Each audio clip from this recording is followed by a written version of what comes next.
Good day, all. Today we're going to talk about cars. Everybody, I think, has owned a car at some point in their life. Today, my co-host, Mr. Peyton, Chris Peyton. How are you, sir? I'm well. And Awesome. you, Dr. McGuire? I am doing well. Awesome. I love cars. That's why I have to talk to you about this. Love it. So, specifically, careers. You Okay. have been in the car business world industry for several years now. And I think it's fascinating because you don't really necessarily need a college degree, right, to get into this Well, field. And that's a lot of fields. That's not just your field. sure. Um, so you worked for car dealers, dealerships in the past, and we're going to talk about what you're doing now with still car um, related. But let's talk about you and your life story and who you are and everything about you. Okay. Like you said, Chris Payton, have spent 16 years in the car dealership world. Three of them as a salesperson on the showroom floor.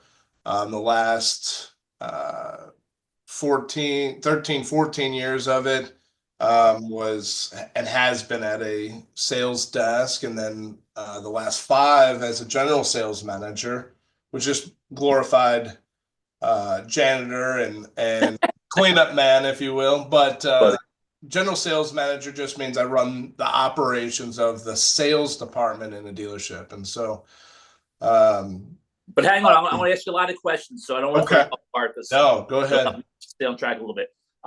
So if we go back, let's just say the high school years, Okay, we'll pick up there. But sweet. what, as you ramped up in life, what made you want to go into this uh, car Yeah. industry? So, high school, one of my best friends and I, all through high school, planned on being police officers. Wow. That was our objective. That was our goal. I went to our local community college, both he and I did.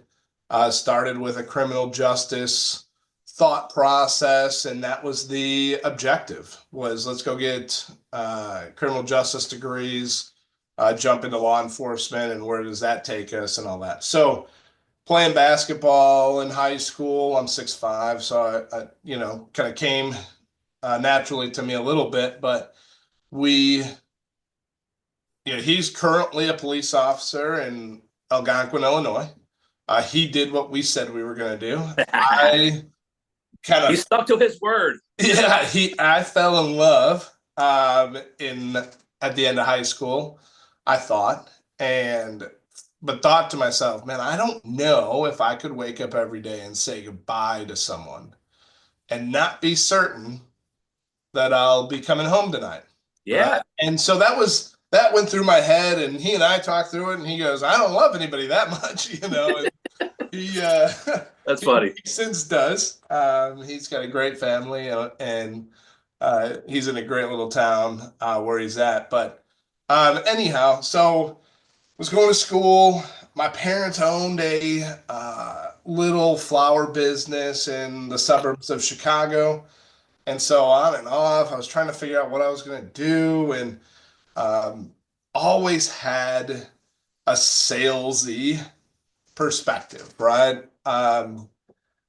Very uh, dominant personality, just very outgoing and relational. And so it led me towards some relationships with some folks, and ended up at an advertising agency, kind of a Hmm. boutique advertising agency in McHenry, Illinois. And um, the owner and I worked together on, just website design and media for small businesses and stuff like that. Well, I was the Hmm. sales rep for that company, and we were doing really well until if you're familiar with a state and time, 2008, Yeah, yeah, where, yeah. where things changed a little bit for business. Businesses didn't know if they were going to stay in business, much less spend a dollar on advertising. Hmm. Um, but the one thing, while there was that bit of crash in 2008, by 2009, um, the world was recognizing that we still need cars. And that was kind of the window of time where I said, they're still paying people to sell them. Mhm. And this ad agency's not paying me to not sell anything. And so as we roll into 2009, I looked at the car sales world as an opportunity to just pay the bills, honestly. Mhm. Didn't know what that was going to look like. Started working on a marketing degree through University of Phoenix. So very, um, thinking long term that this isn't necessarily where I'll spend the rest of my life, but you know, certainly today we need to. Um, we had a few changes and things like that in 2008. We lost a baby in the womb, had a Mhm. miscarriage. And so in 2008, it was, a lot of wild things going on. I wrecked a motorcycle and, so it was one of those like 2008 was just like everything, everybody kind All of out. crashed, right? And Mhm. so anyhow, 2009 rolls around. We find out we're pregnant again. Good. And God blessed us with a amazing, beautiful daughter, and she's 15 now. Wow. That was kind of the hey, we got to get things together and figure this out. My wife is a marketing specialist. She's got a degree in visual communications and graphic design artist and stuff like that. So she's amazing. She does all kinds of design work and whatnot. And so working together during that window financially of just trying to figure things out, got into the car business. And uh, if you remember, a coined term by the Obama administration was cash for clunkers. Yeah, absolutely. August of 2009, that was August, September of 2009, there was that window where the government was spending $3,500 to $4,500 on vehicles that really shouldn't have been on the road. Yeah, right. But a lot of great cars were on the road. Anyhow, I think I sold 28 cars that month. So I was 5, 6 months in the business, sold 28 cars, made all this money, and thought, this is the career. Zip, baby. October rolls around Mhm. and we find out that that was a fluke. The car business is still the car business, and you got to learn how to sell cars to be good at it, not just have a uh, incentivized program. So that was 2009. I'll slow down a little bit, let you jump in if you have any other questions. Oh no, I'm intrigued. Yeah, because you thought at that point like the gravy's rolling in, right? Yeah, This could be yeah, it, and then the dust settles in, and here you are, or that's there you are. right. Yeah, right. And so, Mhm. over the next couple of years, still trying to figure out, hey, is this a career? Or is this, I enjoyed it. I enjoyed Mhm. the interaction with the guys, enjoyed the customer relationships and stuff like that. But as I was, again, going and doing classes through University of Phoenix, I'm trying to study and sell cars. And I got a phone call from a very good friend that said, hey, the dealership that I'm at, I'm actually going to be stepping down from my Mhm. manager role and going outside. If you're interested, I think you need to go talk to the owner. Mhm. So I reached out to him and said, hey, hear that you may be looking. Um, we sat down for an interview and, the next 2 years spent learning so much valuable information about the car business from a small Buick GMC dealership. But hang on a second. Where do you think you Sure. would have been had you not had that connection? That, God's plan was Right. significantly different than mine. I would have still been on that sales floor probably. Hmm. That connection leapt me.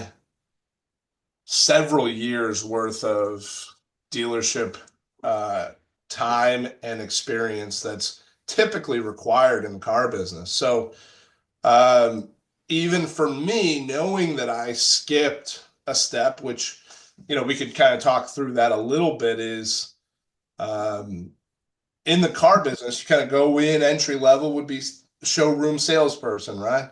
The next step most dealerships promote to would be their business office, their finance department, right? The guy that does all the paperwork at the end, sells you the warranties and the gap insurance and all that stuff. That guy is the next step. Well, then they move you to a desk manager, maybe used cars or new cars, depending on the store's process, and then general sales manager, where I kind of ended up. But well, let me ask this question. Yeah. Let me jump in. So, the tie-in, like those who may be interested in doing this, don't want to go to college in the beginning, yada yada yada. Love cars, love sales. They got the personality, but my understanding is that the hours, right, and the dedication versus what the whole process, your pay structure, whatever, could be turbulent. Can be. Right. So hours wise, you're in the 48 to 55 hours a week range, depending on the store, depending on the traffic and things like that. And obviously, as a salesperson, you're so dependent on each deal because you are commission structured for those that, this may sound confusing, but each car deal is considered a unit, and there's potentially 100% of that unit, or 50% if you have to share it with another salesperson. So in the case that somebody comes in on your off time and buys a car, you may have 50% of that unit. Ooh, so that creates a issue, right? There's days where I'd be scheduled for a 4 o'clock shift. I can go home at 4 o'clock, but I get a text message or a phone call. Hey, Chris, we'll be in at 5:45 after we get home from work and have a snack. It's my 4 o'clock day, but and I just spent the last 7 hours. Tell them to take a longer snack. Yeah, let's wait till the morning and have a nap and a snack. No, so you're kind of stuck, right? And there was a lot of those phone calls through the years of, hey, I know we were supposed to go to dinner tonight, babe, but the Joneses are coming to pick up their pilot. Can we push that out? And now what's frustrating about a sales position, you brought up, for those that are looking to get into it, maybe skip college or go, coming out of college, trying to find the right position and role, and they know they've got a good personality and they know they can talk to people. The difficult thing about the car business is how I don't know if the word's committed, but how obligated you are to each sale. What do you mean? What do you mean?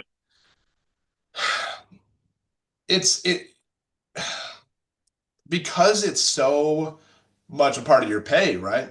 You're 100% commission, that you have to make those decisions to stick around and stay, come in on your day off, do the things that in a salary position or salary type role, administrative or management type role, you may not have to come in on your day off or schedule time off to manage a project or a task simply because but when you're 100% commission, I would think there's a big part of this.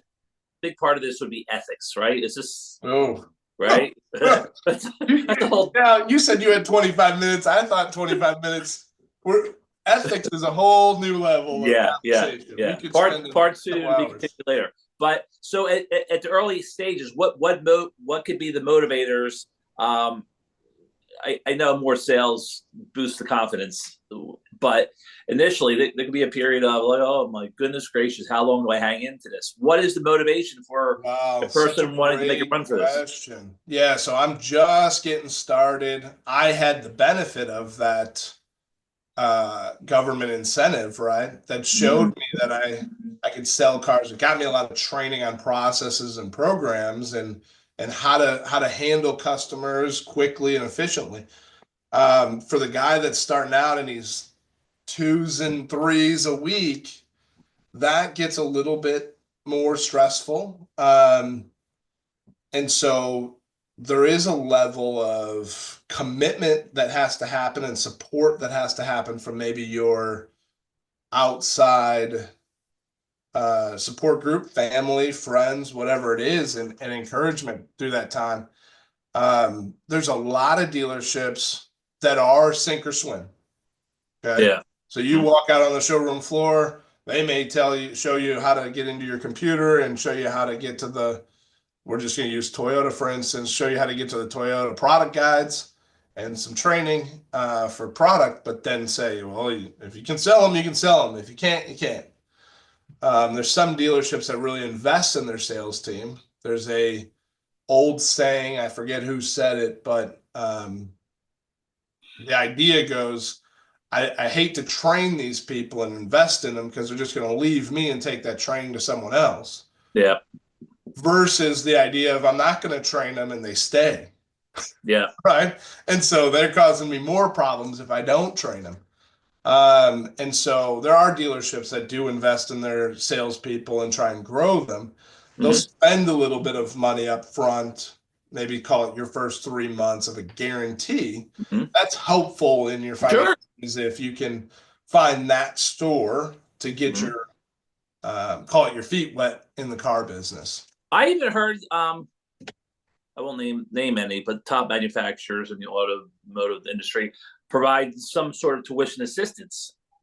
Okay. Yeah. Yeah, I think there are dealership groups, larger groups, and then manufacturers as well will put up some for that for sure. Yeah. Yep. All right. So fast forward, you went through those hiccups. You're getting a little momentum, right? Through the years. So let's go to the peak, whenever that was. Could be last year, 5 years ago. When did you realize that?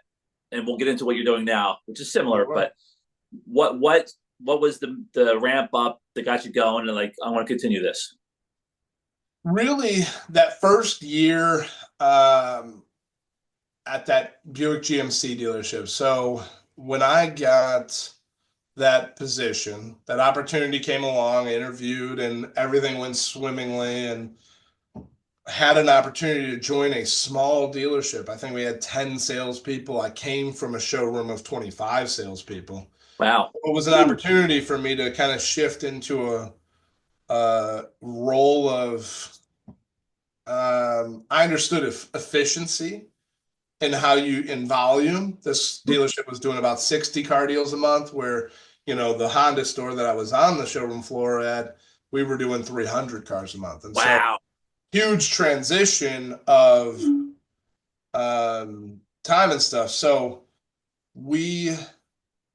I was able to invest in a lot of salespeople and invest time in training and invest thought process and processes and how do we do things a certain way. In addition, they had never experienced a closer. And I don't typically call myself a closer in that I'm like that hard hammer, you're taking a car home today kind of guy. I'm a relational guy. I want your experience to be incredible. And so when you're working with me and my sales team, I want you to feel good about your decision. I want to provide all the value and all the reasons why to buy from me. But man, you're rarely ever going to feel like I forced you or made you feel bad about your decision. There's definitely that consumer perception, right? But let me hit the pause button there for a second. Yep. So somebody in that sales role, even based on what you said, how you try to do the right thing in that particular deal, in any deal, what are some of the qualities that one needs to possess if they want to start ground level and go into the field? Personality traits, of course, your morals and your ethics, which that all ties into it, just to keep being a good person, doing the right thing? What are some of the qualities? So, it's funny you say it that way because there are dealers, and I'm not going to name names. That's not the right way to do it. But there are dealers that ethics and morals may not be requirements. And so Yeah. I hesitate saying that. Now, if you were to interview with me in the past 5, 6, 10 years, certainly looking for those things. But I have found, Dr. McGuire, that people can interview really well, right? And Fun. Mhm. yeah, they do a very nice job of impressing you on day one. It's amazing what a shirt and tie and a trimmed up haircut will do to someone. But you talking about qualities, carrying on a conversation, that's helpful, right? Being able to find uh, like um, we call it bonding and rapport, right? Being able to connect with someone. It's very difficult at 18 years old to walk Mhm. into a car dealership, sit across from Dr. McGuire, and feel like we should have the same conversation. Yeah. And, I don't know a ton about you, but I can tell just by looking at you that at 18, we would be having a different conversation than today. Good And point. so that's a challenge for me to Yeah. build rapport with a guy. Now, you may have a fishing sticker on the back of your ridge line, and I may love fishing. And so I may be able to gather some information and intel about that. You may have a Florida Gators sticker or license plate frame, and I go, got him. Now I can talk college football with Yes. this guy, right? Good point. Good point. Those are things that I'm looking for in an interview. Can I carry on a conversation and interact with someone that I may not be on the same plane with? Hmm. Hmm. So I'm interviewing for those types of things. Um, Obviously, I'm not saying this to be discriminatory, but do you carry yourself well? Do you have a presence about you? Can you smile? Are you shaking when you talk to people? Those characteristics are probably going to restrict your performance a little bit. But can that be taught? Can those things be taught? Sure, with willingness to learn. Yeah. Right. I mean, you're a doctor. I haven't even asked you what field, but I can, I'm assuming some type of psychology or education. Sure. Okay. If if I said, "Can you teach me psychology or a field in general?" You'd say, "Do you really want to learn it?" Hmm. Right? Yeah. If I want to learn something, if a salesperson wants to learn to be good, absolutely. A willingness to work hard and a willingness to come to work to perform, that one is hard to interview for. You can tell me all the things, Yeah. but tomorrow after I've hired you, you pass your drug screen and your background check, you come into work and you sit down and this is far too often the performance we see anymore. And I'm just holding up my phone, right? Yes. Is that Yeah. we're buried on YouTube or TikTok or whatever it is. And so you can tell me all the things, but But if hey, I, isn't that part of life though when you're applying for a job? And I know what you're saying. But it's one of those things that if you are hungry, right? You won't know that till later, of course. You do know that. But hey, fake it till you make it, that's right. Well, right? and so to that point, I mean, there was a several times that I had to, right? Yeah. Through that interview transition. You had a small volume store that was looking at a salesperson to run their sales department alongside an experienced sales manager, but they were putting a lot of trust in a guy that didn't have management level experience in the car business to come in and lead their sales team of veteran salespeople and hope that I didn't run them off, hope that I didn't run their customer base off. Mhm. I was an import guy coming into American brand. So a lot of factors. This dealership took a lot of chances on me. So there was some fake it till I made it days, right? Yeah, yeah, and you know what I mean. All Yeah. right, so my takeaway with you is you hustled, you were passionate, you hung in there, you went through your highs and lows, and this is what this is all about. That hopefully somebody around this great country it'll resonate that hey, life's not perfect, right? Yeah. I have my stories. I share them where and when I can. You shared yours, which I really appreciate. So you've taken all your knowledge and experience. Fast forward to now, recently. Yeah. What are you doing now? So now I've transitioned from the negotiation against consumers to negotiating for them. And so what that looks like is a customer is looking for, let's use a Toyota Highlander just for example. They know they want a red limited Highlander. I go out and negotiate that car deal for them. Assuming they've got a trade, assuming they want to finance it, I make sure all of the factors of the car deal and negotiation are handled for the consumer. Cool. Yeah, it's a lot of fun. I understand very quickly why customers hate the process. Oh, yes. Because even as a pro or expert negotiator and seen the backside of the process, dealers just make it so complicated and challenging to sell a car. Mm-hmm. It's wild, and you go, guys, you realize that I'll buy this car from anyone. I personally have no loyalty to anyone. Mm-hmm. I'm going to get my customer the best deal. Why not just give that to me up front? And Why don't they? It's wild. There's a fear of loss. Yeah. That commission we talked about earlier in the conversation is based on gross profit, meaning the separation between vehicle cost and selling price is your margin, right? And that commission percentage is paid off that margin.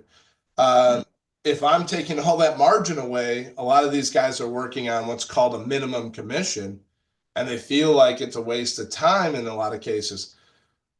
The thing is that manufacturers, dealer operators want the unit. They need the unit. They need to move the unit so they're not paying floor plan interest, and they're hitting their manufacturer objectives and incentive programs. So there's this conflict between operator and desk manager and salesperson because of the pay plan structures. You'd call it a check and balance if you're sitting in the seat of an operator, because man, I want them to get me all the units I can, but man, I want them to hold out for all the profit they can. Yeah. So there's a little bit of check and balance in that regard. But from the consumer perspective and from my perspective, I go, let's go to the bottom and let's make this as simple and clean as possible. So what you do is, so the consumer finds the car first, a Toyota Highline, what do you call it? Whatever. Highlander, sure. Or do you find that car, or both? We can do a little bit of both. Okay. I will. So I want you to know what car you want. Okay. Okay. Fair. If you said to me, hey, I'm thinking about a mid-sized truck. I've driven Ridgelines in the past. I really don't like how the Tacoma looks. I don't want to drive a Ridgeline again.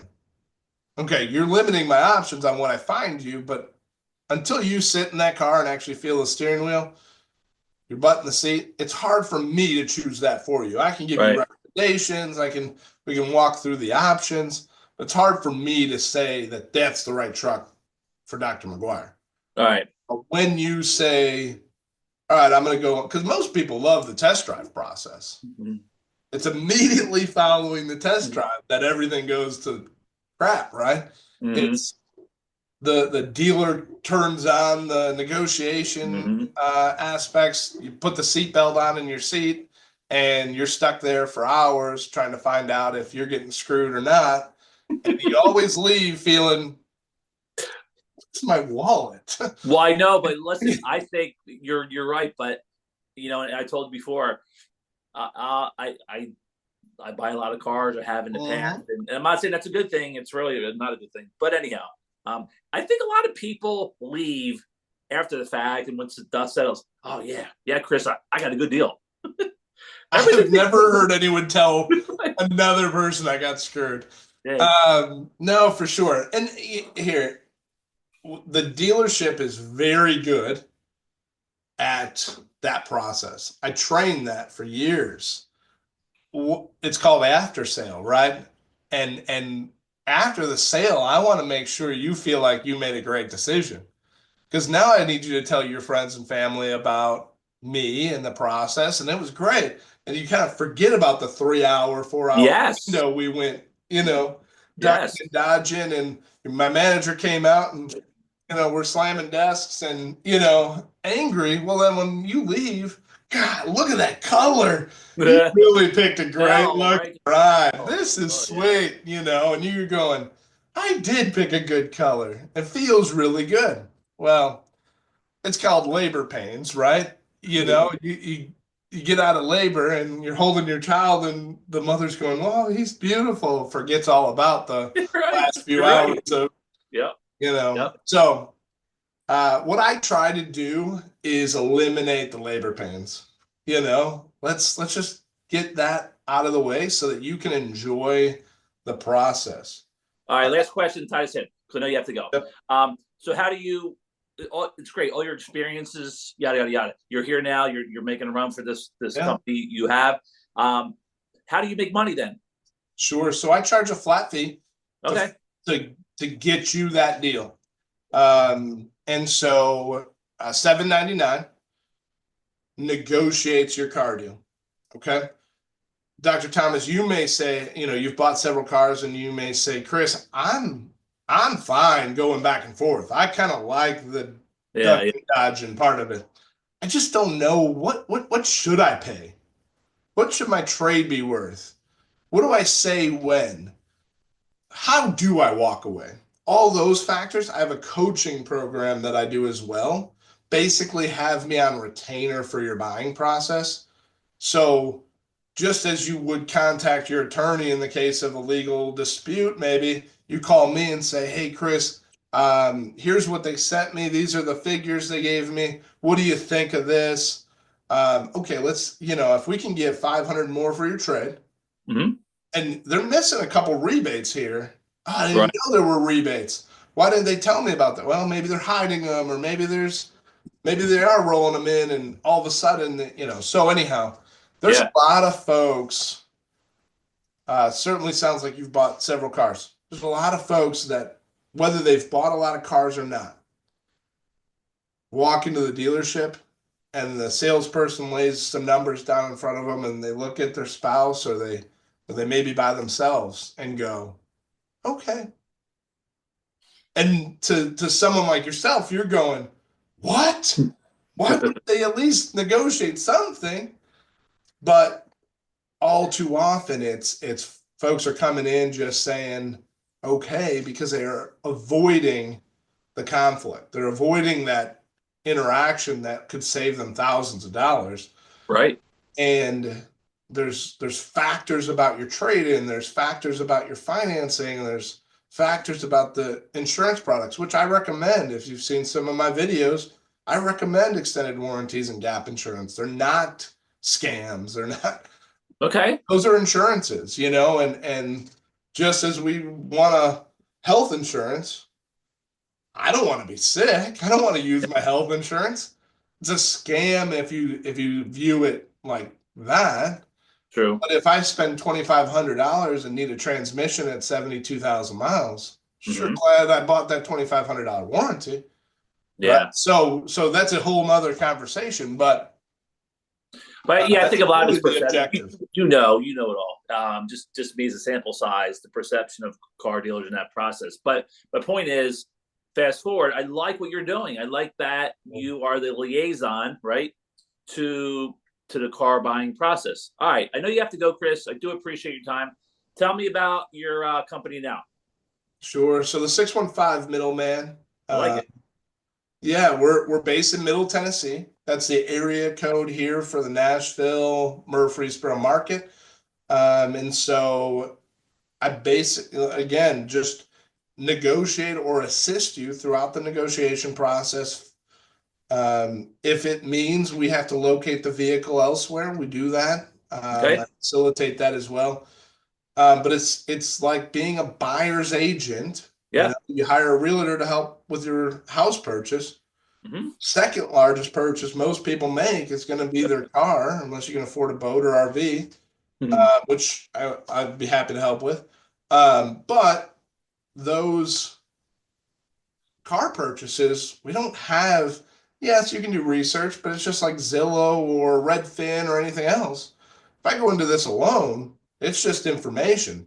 You're dealing with a professionally trained negotiator. Hmm. A lot of Hmm. cases. Now, you may run into week six, a car guy that, kind of a pushover, and you get lucky that he can't negotiate. And if you have the time to find that guy on the showroom floor, but I can tell you the guys that I trained, if you ran into them, you'd be very disappointed at the end of your purchase experience Hmm. if you looked back at your numbers. And I hate to say that today, but that was the business I was in. That was the role I was in, was training guys to maximize profitability while never missing a deal. I'll like to do another session with you later, get more specific about a couple different topics if you're interested, and Love we'll that. talk about that later. But I'll let you go. Again, Chris Payton, tell us again, Chris, you're 615. The 615 middleman,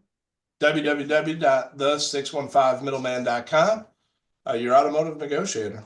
Are you limited, or are we limited to working with you in Tennessee, or can you do? I can do this just about anywhere. Okay, Obviously, flexibility in terms of time is an advantage to you. Uh, right. if you called me and said, "Hey, I'd like to find a ridge line in Washington State," um, okay, let me build a couple relationships at a Honda dealership there, Okay, and see if I can get my pricing lined up. But yeah, absolutely, there's no geographical restrictions on my service. good. All right, Chris, listen, I appreciate it. Hang tight. I love your entrepreneurial spirit and your experiences thus far. I'm definitely drawn to the car business. That's why I reached out to you. A lot of good information, and hopefully we can connect again. It sounds great And till next time, just hang tight for a second, Chris. for sure. Thank you.